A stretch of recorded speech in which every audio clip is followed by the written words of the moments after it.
আগুন লাগলে আতঙ্কিত হওয়া যাবে না, শান্ত থেকে নেভানোর উপর মনোযোগ দিতে হবে। আর সেটা কিভাবে করতে হয় তাই দেখাচ্ছিলেন ফায়ার ফাইটাররা। ভয় পাওয়ার মতো কিছু নাই এখানে।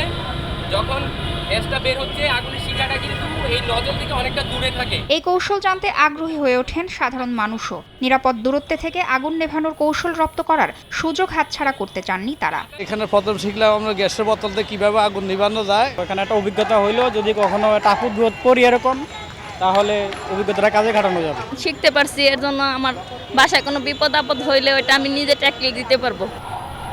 আবাসিক ভবন, শিল্প কারখানায় নিয়মিত অগ্নি নিরাপত্তা পরীক্ষা করা এবং অগ্নি নির্বাপক ব্যবস্থা যথাযথভাবে কাজ করছে কিনা তা নিয়মিত পর্যবেক্ষণের মধ্য দিয়ে ফায়ার সার্ভিস বলছে, অগ্নিকাণ্ড প্রতিরোধে সচেতনতার বিকল্প নেই। ফায়ার সার্ভিস যে কোনো দুর্ঘটনায় প্রথম সাড়াদানকারী প্রতিষ্ঠান হিসেবে কাজ করে।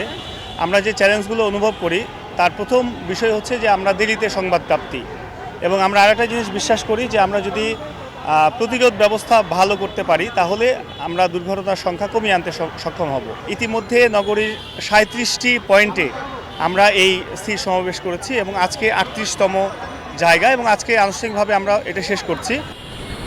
অগ্নি নির্বাপন মহড়ার স্থির সমাবেশের মধ্য দিয়ে 11 দিনব্যাপী সচেতনতা কর্মসূচি শেষ করল ফায়ার সার্ভিস। তাসনিয়া নিশাত, মিম, সময় সংবাদ, ঢাকা।